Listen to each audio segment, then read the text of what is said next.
Okay, so guys, EWAR 101. This class hopefully isn't going to be too long. We're going to talk about the different types of EWAR that we use in Brave, focusing mostly on 4 basic EWAR frigates for each race.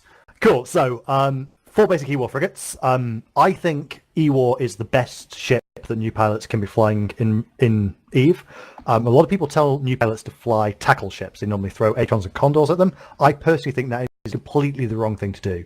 Flying tackle is really, really difficult. It's the hardest class of ship to fly in EVE overall. Plus, you've got a cheap ship, and you've got 4 skills. So overall, tackle's really dangerous. EWAR, on the other hand, I think is one of the more fun ships to fly in EVE.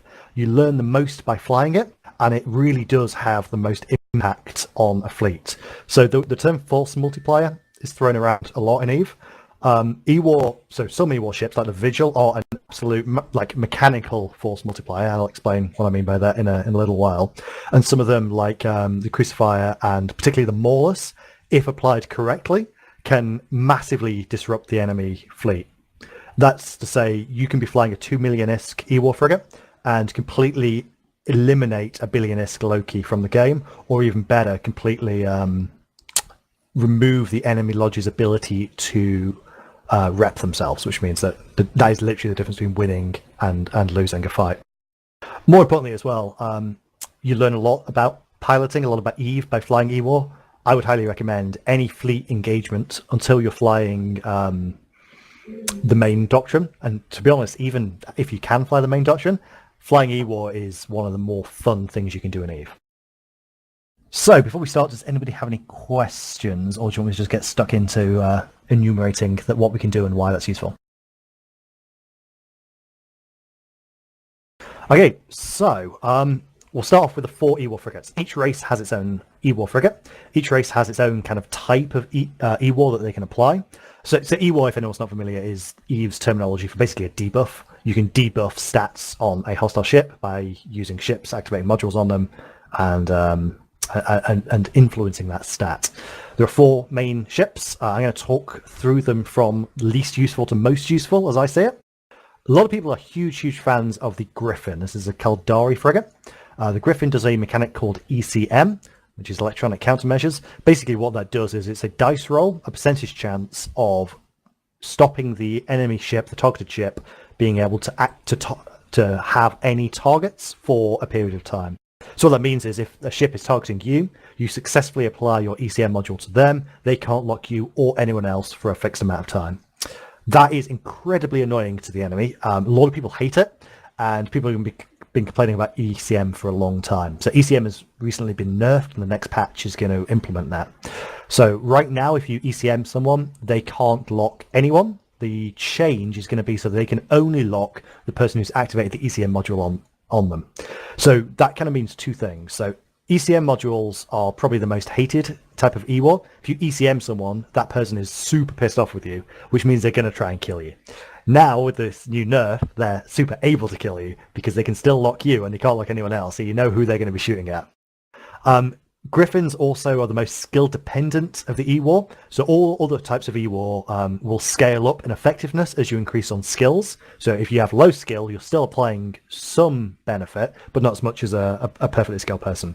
Ecm is a binary on or off. Either it works or it doesn't work, and there's a percentage chance of that. So you can fly at someone, activate your Ecm module, your skills are too low, your chance of success is very low, nothing happens, and then you're just fucked. Also, the Gryphon has the shortest range of the 4 EWAR frigates, which means you have to be very close to someone, doing something that's going to really annoy them and may not even work. Puts you in a really, really dangerous situation. People talk about Gryphons. A lot of people like Gryphons. I personally think Gryphons are silly. The only case where a Gryphon, in my opinion, is useful is if you have massive reps on field. So in a fleet fight, you can keep your Gryphons alive by applying reps to them, or you've got so many of them, but you can't break the enemy fleet because their lodge is too strong. You can, in that situation, use Ecm to break the enemy lodge. So that means the enemy logistics can't heal their fleet. It allows the main DPS to DPS through enemy reps. That, in my opinion, is the only time Gryphons are more desirable than some of the other EWAR frigates, and that is a very niche case. So second, or I guess third most useful ECM ship, as I see it, is the Crucifier. So the Crucifier is actually my favorite of the four. The Crucifier applies weapon disruption, so it's the EWAR frigate. It will interfere with the enemy's weapon systems. So you have a module on your ship called a tracking disruptor. You can put a script in this weapon. So the Amar and Galente ships both have scripted weapons. A script is a item. It's a bit like ammunition, but it's not expended when you use it. You have it in your cargo, and it flips the module from one type of disruption to another. So with a Crucifier, it will affect either the enemy's ability to lock out to distance, so their targeting range, how far their weapons apply, so their optimal range, or the tracking of that weapon. So it will either decrease the range at which they can shoot out to, or decrease the ability to track ships as they're moving past them with high angular velocity. There are two modules that work on the Crucifier, and you normally fit a Crucifier with one of these two. And this is why I put this in the third position. So there are tracking disruptions modules and missile guidance enhancement disruption modules. So the missile module only works on missile ships, and the tracking disruptor ship module only works on turreted ships. So that means that if you've got the wrong fit on, if you've got missile guidance disruptors and you're fighting a rail, like a Brutix Navy issue, which is using rails, your modules don't actually affect them at all. Also, they don't work at all on any drone-based ships. So if you've got anything like a Gila that's applying drone damage, you're not going to be any use in that situation. So that's why I've kind of put these in third position in my internal personal rankings, because you need to know ahead of time the type of ship you're flying.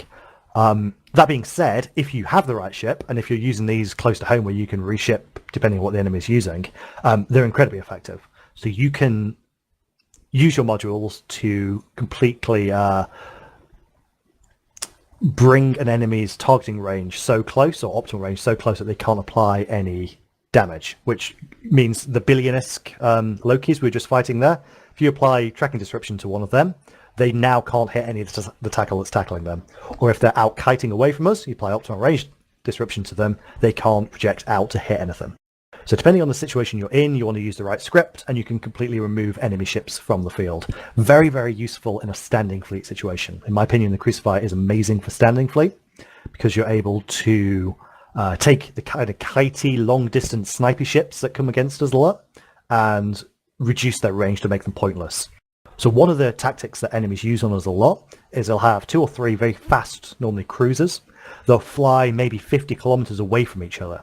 So tackle can get up close to one and hold one down, but they're 50 kilometers away from their friend, and their friend is able to shoot at them with that distance. If you are in a Crucifier and you apply optimal range damps to the friend, now our tackle ship can get close and get under the guns of the main guy, orbiting him really fast so he can't be shot by the guy he's tackling, and his friend can't shoot him. Using EWAR in standing fleet for that kind of use case is ridiculously powerful.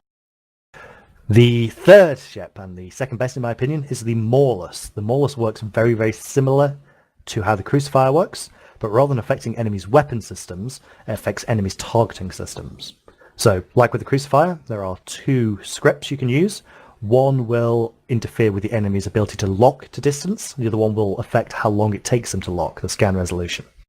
Both of which are incredibly useful. If you're fighting a kitey fleet, for example, or someone who's a long way away from you, you can optimal range damp them, which means they can't target you anymore. If you're fighting really close to people, if you're brawling with them, you can do scan res damps to them, means it takes a long time for them to lock people up. The reason this is really useful is, as well as being able to target enemy DPS, you can also do things like target the enemy FC. So if you know who the enemy FC is, and you put scan res damps on them, if it's taking them 20 seconds to lock a target, that FC is now an incredibly poor target caller, because they don't know whether they're dead or not, they don't know how well they're tanking, they don't know if they're catching reps, because they can't lock people. So it completely disrupts the entire enemy fleet's ability to do their job, because their FC can't see what the fleet's shooting at. Also, Mauluses can apply to enemy logistics. So enemy logistics are very strong in EVE. Normally, if you've got, let's say, 5 basilisks on field, you can't kill the enemy DPS ships because their reps are too strong. The basilisk requires cap transfer, So they're flying next to each other, transferring cap. If you optimal range damp the basilisk so that the friendly logistics are out of range, or even so that the enemy they're trying to rep are out of range, they can't lock them anymore, they lose that target. That target just disappears from their locked target list. They can't apply reps to them. Simultaneously, if your friend next to you is using scan rares damps, it takes them another 20 seconds to lock them up. So you've now took one of their 5 logistics off the field. They can't rep anyone anymore, and it takes them a long time to rep them back up.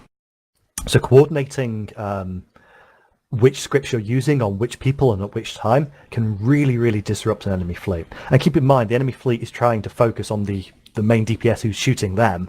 You're kind of floating around the outside, just fucking them up more. Every time you can distract the main fleet from what they're trying to do is extra value you're adding in. So the Maulus in a fleet combat situation especially, incredibly valuable. Finally, the 4th frigate is the Vigil. The Vigil is the Minmatar ship, and this is, in my opinion, the most powerful ship, or the most underrated ship in EVE in terms of its power. So the reason for this is the Vigil uses target painters.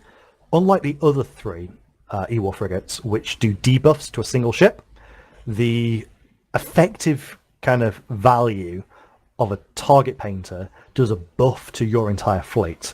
So what it's actually doing is making the enemy ship larger. So it's making the ship that you target have a larger signature radius, which means that anyone who's shooting at it, their guns apply better. So if you've got a fleet situation where the entire fleet is shooting at one person, and you increase that person's signature radius, you've effectively increased the damage output of the entire fleet.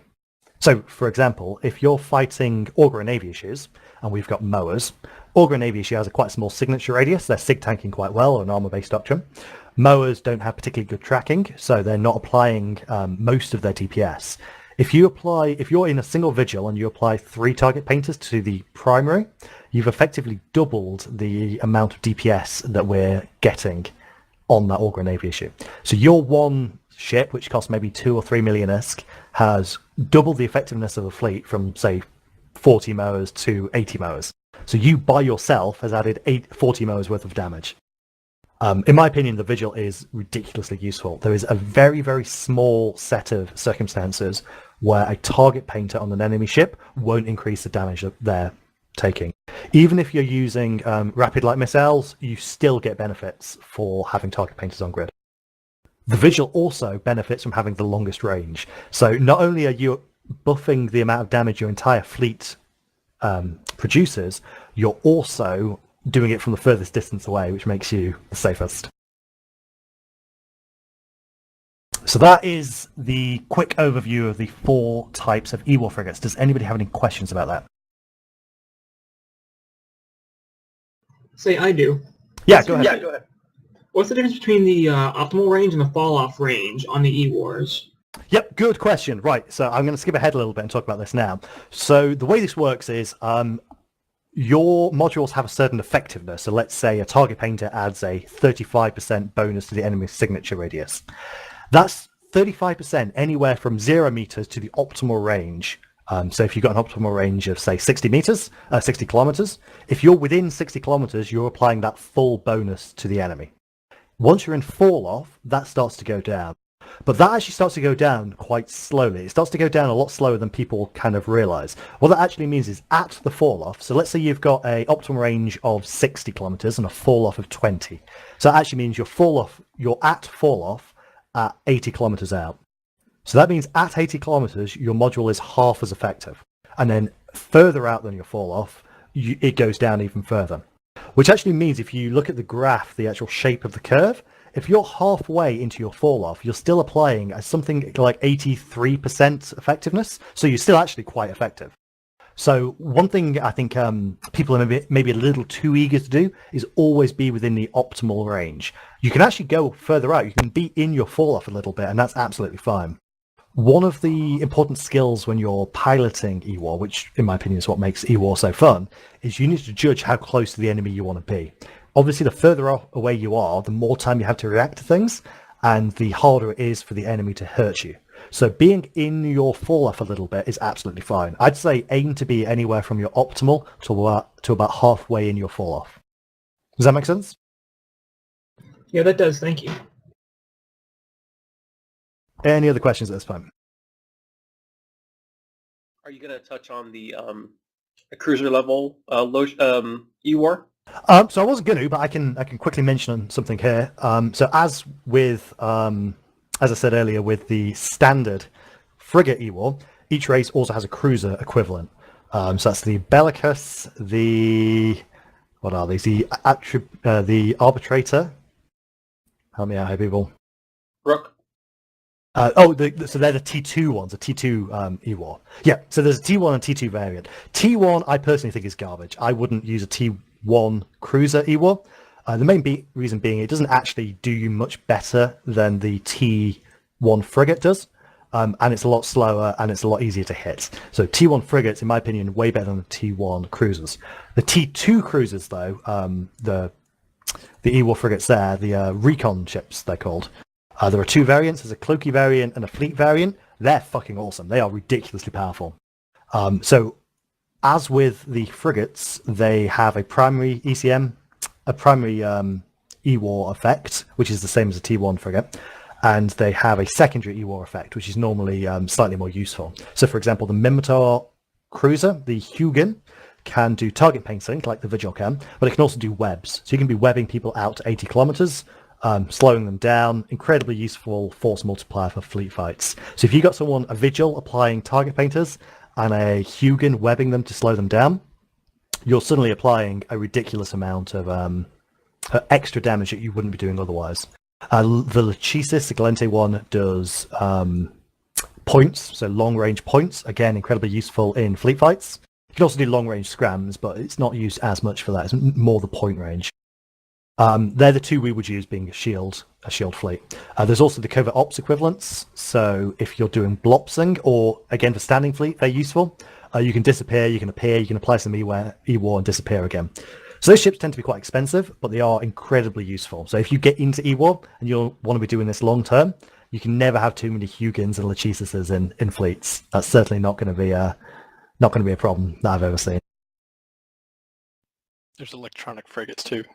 Yep. So the Falcon, or the Tech 2 EWAR frigates. Yep. So likewise with the Tech 1, likewise with the Tech 2 cruisers, they do a second EWAR effect.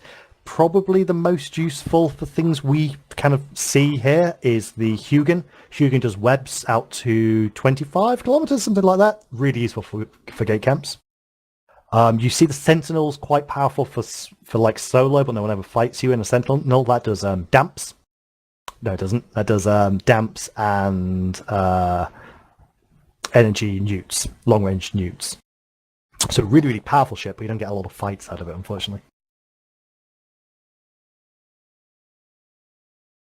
Okay, right, let's get some ships and actually start flying around. So if anyone hasn't ever flown an EWAR ship before, if you were to trade our good friend... Queen? Could you put the link in, please? Just put your character name. No, Jinx or me. It doesn't matter. Ah, cool. So one of those people. If you could trade them and get in a ship of your choice, we can do some flying around, and I'll actually explain a little bit about what to do when you're on grid with bad guys. Do you want a special type? Do you start off with one of the types and then... Get people in anything, because it's basically the same way you pilot in each, it's just which module you use is different. So just trade and you will get a ship. I've linked in the top of my MOTD the various skills you need. You can pretty much start, if you can activate the modules, you're useful immediately, but the skills I linked will increase your effectiveness significantly. I'd highly recommend the number one characteristic you want to go for is range. You want to be as far away from the bad guys as possible.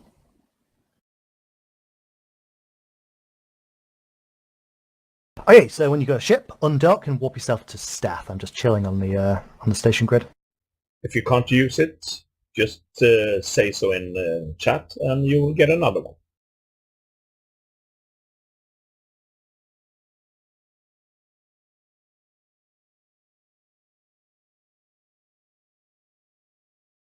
And if you can't use it now, save it and train up skills.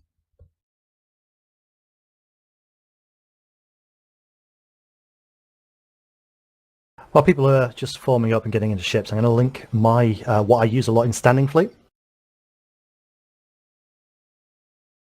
So this ship here is ridiculously cheap. It costs like between 1 and 2 million-ish, depending on how the market's doing. It goes, without any links, it goes 3,500 meters per second. It has 2 damps, and it's got a scram on it. I think this is a really cool ship for standing because it's completely disposable. It's so cheap it doesn't matter. Like, I literally buy 10 of these at a time and just have them sat there, so I've always got something to go in. And it's ridiculously versatile. Pretty much any situation that comes up, you can be doing something in this ship. So you're going really fast, 3,500. So you can provide warp-ins for people, you can burn around people to get warp-ins for other people. You can scout in this because it costs nothing. You can jump through gates and it doesn't matter if you get popped. You can also start optimal range damping people. So if bad guys come in with their kitey bullshits, you can apply modules to them to take them off the field. But the most fun thing I like to do with this fit is to use the scram. So if you find a guy who's just kind of like out by himself and doesn't have his friends backing him up, you can burn at him. As you're burning at him, you activate both optimal range damps on him. As you get close in, you switch the script over from optimal range to tracking disruption. You orbit him at 500 and put a scram on him. He just cannot hit you. Any cruiser or higher won't be able to apply any turret damage to you if you're orbiting in with double tracking speed scripts. So you can basically just hold this guy on field indefinitely until someone comes and kills him, which is really, really fun in Standing Fleet. Okay, cool. We've got a few guys in space here. So what I wanted to talk about was how to fly your ship. So you want to be manually piloting in this. So you want to be, rather than fleet fight, rather than anchoring up, you want to be flying your own ship. You also want to be getting some distance immediately from the FC. So normally what's going to happen in a fleet fight is the FC is going to warp you onto the grid, and then you're going to kind of dance around the bad guys for a little bit, and then engage. What you need to do is take the fleet warp, unless you're already on grid kind of scouting ahead, which is probably the best thing to do, providing eyes for the FC. If you're taking the fleet warp with them to a hostile grid, you want to spread out, get some range, get some bookmarks set up, and then be able to watch the fight from a distance and make your decisions, because you're going to have to decide yourself how you can best use your modules. So what I'm going to do now is warp us down to attack. When we warp down, what I want you to do is immediately turn your prop mods on and burn away. So burn maybe 150 kilometers away from me. So take this warp. The reason you want to do this is in the start of a fight, the enemy FC who's calling targets probably hasn't quite set up yet. They're getting a lodging position, they're maybe dicking about with probes. I know I do this a lot. They're not going to be calling a hard target initially. They're going to call a nice, easy, squishy target to get something killed. So sabers, dictators, for example, are a great target for this. But also EWAR. If I see a Vigil floating around somewhere, the first thing I'm going to be thinking is, well, that Vigil's in range. We're not really going yet. If I can take that Vigil off grid, that's something I don't have to worry about later. So you want to get range and get safe as quickly as possible. Your tank in an EWAR frigate is super thin. Your only way of staying alive is being aware of your surroundings and being able to escape, to run away, to pull range and warp off as needed. So you guys have kind of done a good thing here already without me even saying it. You've burnt off in different directions. So normally in any fleet fight of any size, there's always a number of ships doing this. So the main fleets are fighting in the middle, and you'll have interceptors, you may have dictators, and you'll certainly have EWAR frigates burning around the fight. These people burning around the main fleet are kind of your friends. You're going to coordinate with them to be as effective as possible. So the first thing you can do is burn in different directions. And the reason this is useful is once you've got yourself a nice perch off a fight, maybe 150, 200, whatever kilometers away, you can press Control B and you can save a bookmark there. So what I do personally is in my People and Places window, I have a section called Junk Bookmarks, and I just put bookmarks I don't want to save, I don't want to name, I just put them all in there so I can see them in space. So Control B, create a bookmark, don't bother naming it, just do it quick, and that's now a place you can warp out to. And if you look right here, you've got people on the other side of the fight. Assuming there's not bubbles between you and them, warp down to them, maybe at range, and get a bookmark down there as well. So you can very quickly at the start of a fight, within the first 2 minutes, have bookmarks all the way around the fight. This is really useful for watching at places where you can warp in. If the middle here is super bubble fucked, you don't want to be warping into people to get into position to do your E-warring, because you're going to get caught in the bubbles, you're going to be 30 away from the enemy instead of 100. But if you've got bookmarks everywhere, you can bounce off a few of these, bounce off some wrecks, warp to your friends at range, and position yourself pretty much wherever you want. Now, one of the main things you can do with the Maulers, like I said earlier, is optimal range dampen the Logi. Now, in a good fleet fight, if the Logi anchor's good, they're going to be behind the main DPS people. So you might want to use these bookmarks and your friends to bounce behind people, so you can get in range of the enemy Logi. And that way you're going to be like way behind the enemy Logi, the Logi is going to be behind the main fleet, so you're way out of the range of any DPS ships. The other thing to do, as well as kind of bouncing around grids to get your bookmarks, is you want to be looking your way around for, as well as our little friendly gang of people watching the fight, there's also going to be a hostile gang of people watching the fight. So enemy interceptors, for example, may be coming at you. Also, there's normally like a Garma or a Tech 3 destroyer or something like that doing like anti-frigate support. Now those guys are really going to fuck your day up. Those guys are really going to mess you up. You need to be very aware of the grid that you're fighting on, because unlike the F1 monkeys in the main DPS fleet, you've got to watch out for yourself. The FC can't save you, you've got to watch yourself. And there's kind of two things that I'd recommend doing to make yourself as survivable as possible. Number one is make sure you're zoomed out. So you want your camera zoomed out as far as it can go. You don't want to be just staring at your ship. You want your ship to be a tiny dot in the middle, and you want to be looking around. You also want to make sure you've got all brackets on. So if you press Alt-Z, you'll toggle on brackets. That means you can see enemy drones, enemy ships, friendly ships, all that good stuff. So that will allow you to kind of see what's going on. Final thing I do is I like to have on my overview the column radial velocity. What this does is it shows you whether an enemy ship is getting closer to you or further away than you. So if you're burning away at, say, 2,000 meters a second and you see radial velocity of minus 4,000 per second, it means you're probably burning towards someone who's also burning towards you, which means they're going to be on you very, very quick. So in that situation, you want to decide what to do. And that's probably going to be warp away. So the number one thing you can do to stay alive in an EWAR frigate is not be on grid with the bad guys.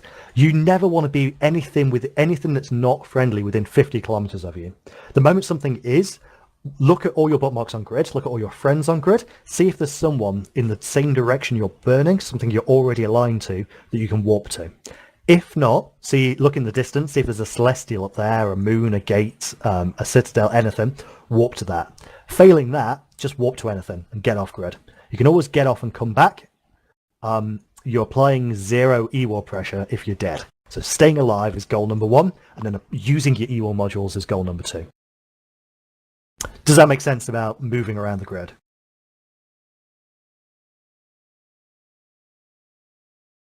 I'll assume it does. So, as well as moving around, you've got to kind of now figure out what you do with your modules.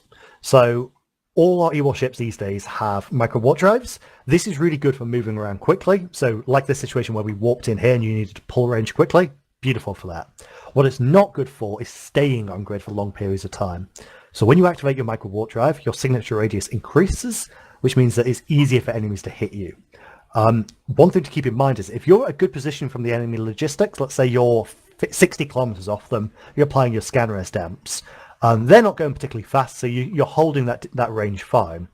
I'd highly recommend turning off your micro warp drive. That's just two things for you. Number one, obviously it makes you smaller, which is good, harder to hit. Number two, it means you can align out quicker. So now if you need to warp to something behind you because a guy burns in on you, you align a lot quicker. You're a lot more agile. So turn off your micro warp drive when you're at the right range and kind of feather it on and off. There is a fit that we used to run back in the day which used oversized afterburners, so 10 MN afterburners. These are really good if you're on a grid that's going on for a long time. So there's a big fight that's going on for a long time. You want to apply your EWAR and stay on grid. You can do the 10 MM afterburner. Some of those are linked in my MOTD, I believe. For most cases, though, I'd say that's not worth it, and you're better with the flexibility of the micro warp drive. It allows you to work as a scout, it allows you to move around the grid quicker, it allows you to outrun people if people actually come at you and you need to run away. So micro warp drive would be what I'd recommend for most situations. The next thing to think about is your modules. So you need to figure out which scripts you're going to use and who you're going to use them against. So if in doubt, I would recommend asking the FC. And FC is never going to be upset that you're asking them who to EWAR. The FC will know who to apply the modules to and what the best the best use of your ship is for the particular way he's going to try and fight that fleet. So normally what you want to do is with EWAR, the concept is any fleet fight situation, you've got strengths and weaknesses of both fleets. So maybe one fleet has really good range but really bad DPS. So what you might want to do there, if you're fighting against that person, is you'd say, well, I can't outrange them, so I'm going to move in close and just apply maximum DPS. In that situation, you doing your optimal range damping to them isn't going to help, because the FC is already going to fight them nice and close. So even with your damps, they'll be able to apply. But if you scan res damp them, it means they can't change targets that quickly. Or if you tracking disrupt them, it means that because they're really close, their guns aren't applying as well. So they have to use maybe a shorter range ammo or a better tracking ammo at the expense of DPS. So knowing the right module to use makes sense. The other thing to think about as well is stacking penalties.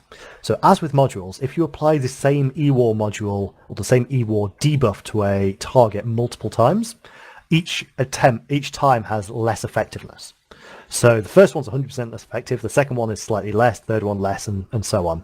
So what that means is it's not worth, for example, having 20 Vigils in a fleet. That's way too many Vigils, because the 20th Vigil is doing basically nothing. What you want is maybe 3 Vigils and maybe 3 in a spare, so 4 absolute maximum. But for Mauluses and Crucifiers, you can have loads because you spread out different targets, right? So what that means is if you're in a standing fleet situation, there's only maybe you and another EWAR guy, I wouldn't even worry about that. Use both your modules on the target you think they're going to be most effective to. But if you're in a larger fleet fight and there's a few of you kicking about, make sure you only use a module or like one module on each ship. So look up multiple ships and apply evenly to all of them. The other thing you can do as well is unscript a module. So as well as using the optimal range damp and scan res damp, if you take the script out, run it unscripted, you'll do 50% effectiveness to each. Now what this actually means though is because all EWAR ships run 2 instances of each EWAR module, you're better off scripting them and running them in different directions. So scripting one way and the second in the other way, so one optimal range, one scan res, for example, than you are running both unscripted. Because if you run them both unscripted, you'll get stacking penalties where you wouldn't otherwise. Does that make sense? Did I explain that well? Yeah, absolutely. Yep, so running unscripted, normally not the answer for EWAR ships, but it is a thing you can do.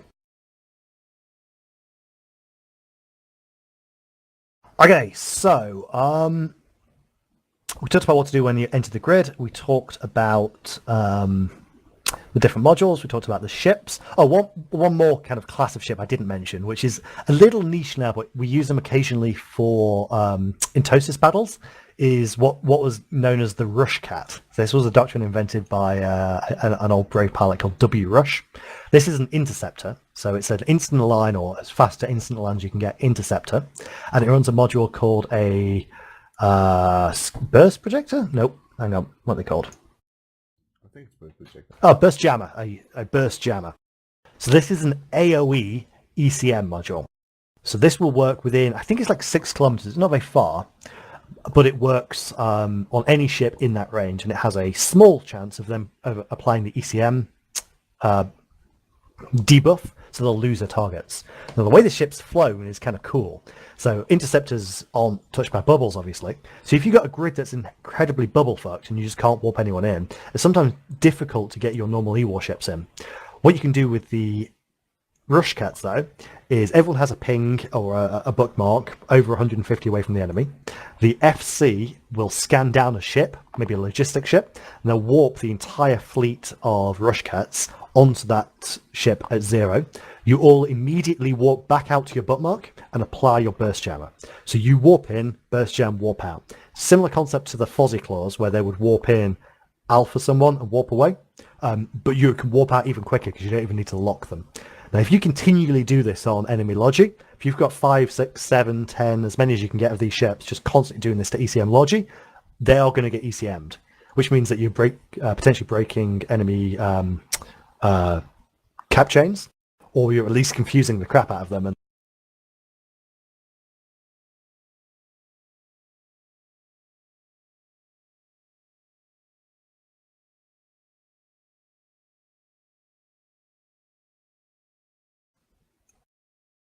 Sorry, did I cut out there? Yeah, it seems like you did. Oh, sorry about that. Yeah, you can warp in, apply your module, warp out, phase safe. So rush cats are a little niche, but super effective if used correctly. The one thing I didn't mention about ECM actually is the Gryphons, the main ECM active modules that the Gryphon and the Falcon and the Rook use are targeted to a specific sensor system. So there's a different coloured module for each race. So for example, if you're flying Gryphons and you know you want to ECM Guardians, the Amar Cruiserology, you will spec specifically with yellow jams, yellow being the ones that work on the Amar, and you'd go 4 yellows. So you've got 4 potential chances to block out each ship's each ship's targeting.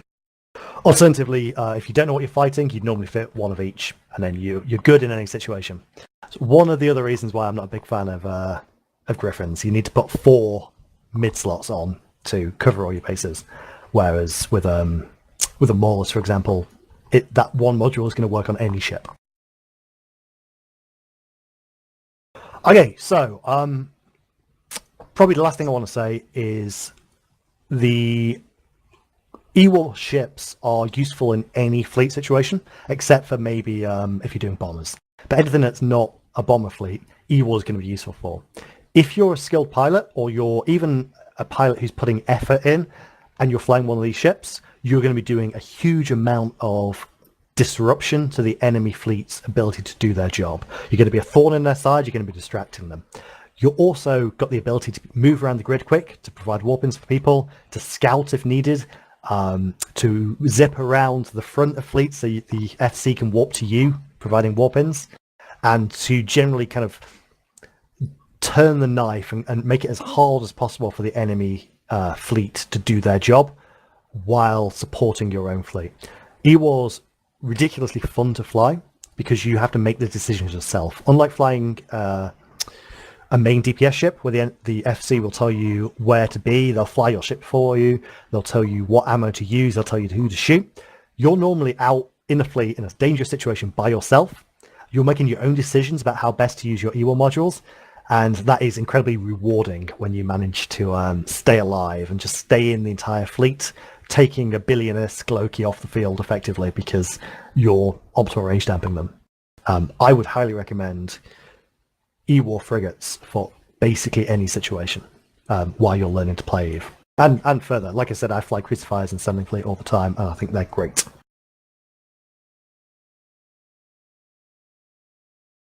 Any questions about EWAR frigates or anything I've said in this talk? Do you have any comments on the Scorpion? Oh yeah, I didn't mention the Scorpion. So Scorpion is a battleship. It is an ECM battleship, which is kind of funny. They are powerful, but they're a battleship, so they're fairly slow. Normally, Scorpions get primaried first because everyone's scared of ECM. That's, I guess, would be my thing. I wouldn't recommend flying them in Standing Fleet because battleships are slow as fuck. Occasionally, people bring Scorpions to fight us. I'm not that scared of Scorpions. Like the Balgorn, which I guess is another ECM faction cruiser, which is newt pressure, super useful. That's like a really interesting niche where if you're flying, particularly anything capitals, right?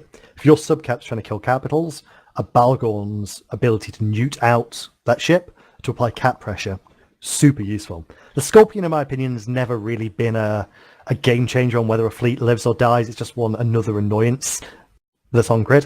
I'm not a big fan, but I don't know. What are your opinions on multispectral ECMs?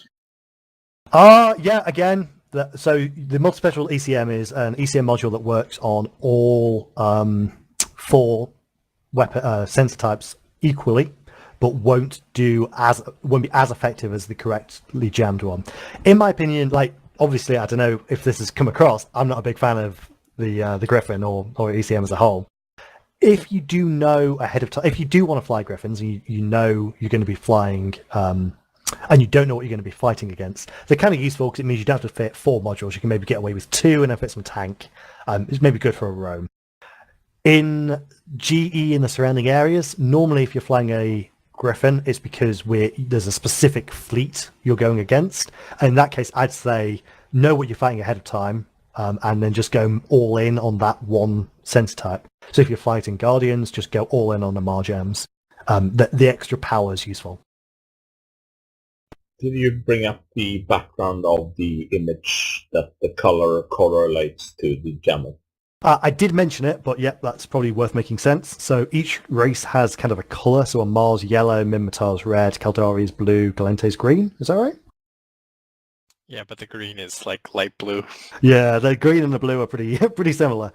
So the way you could tell, because the names have the sensor types have different names. It's like LADAR and magnetic, and nobody knows what's up with that. So go by the color. And if you don't know, you ask on comms and someone will yell out because people are knowledgeable about that kind of thing. So, for example, if you're flying a Gryphon in a fleet fight, just say FC, what gems you want, and FC will say yellow gems, or they'll say everything, in which case bring one of each. In EWAR, it's always worth, if you don't know, ask the FC, because they're probably going to have opinions on the matter. And that's the kind of, like, you're not going to piss anyone off by asking that question, because they want you to be as effective as possible. Question about the Ecm Jammers, the PBAOE ones. Those will affect anybody on grid, right? Friends and foes, if you happen to hit them within Absolutely. Okay. Yep, so don't warp onto your own lodge and do it. We actually used to do this a lot in Catch 1.0 while we were basically waiting for fleets to happen. We'd just rush jam our own simmies because we're decks. But yes. Normally, though, in a fleet situation, your lodge, the range is very short. It's 6 kilometers. So really, you're only getting the one ship you warped in on and maybe 2 or 3 others who are really close to him. The chance of friendlies being in that range as well is low. That being said, if you're using the same logi type, friendly and hostile fleets, the probing is sometimes quite complicated. So just maybe keep an eye on what you're actually warping into. And if it is a friendly, don't activate the module. It's definitely not beyond the realm of possibility. I'd recommend getting a bunch of these ships, either from Dojo or fitting them up yourself, playing around with the fittings yourself. Really, there's not really a wrong way to fit these ships. Like unlike the Harpy, for example, which has a very specific fitting. You can, if you get some tank, your EWAR modules and micro warp drive on these ships, you can just change them to however you like. Make them go really, really fast, maybe. Make them be super fast at line time so you can get out quicker. Brick tank them. You can change it up as you go. Like I said, the ship I'm flying at the moment, I put a scram on so I can maybe tackle some dudes. So I would recommend getting these in space, learning how they feel when you move them around, kind of figuring out how to really thread the needle and stay at that. So my optimal range in the ship right now is 92 kilometers. So I want to be maybe 92 to 100 kilometers. So just practice trying to manually pilot. So that's just double clicking in space, lock someone up, activate your modules on them and just stay at that range by tweaking your align. So maybe reducing and increasing your speed, or even better, just double clicking in space to move closer or further away from them to manually orbit them at that range, just so you're always applying your modules to them. Okay, any more questions about EWAR? Brilliant.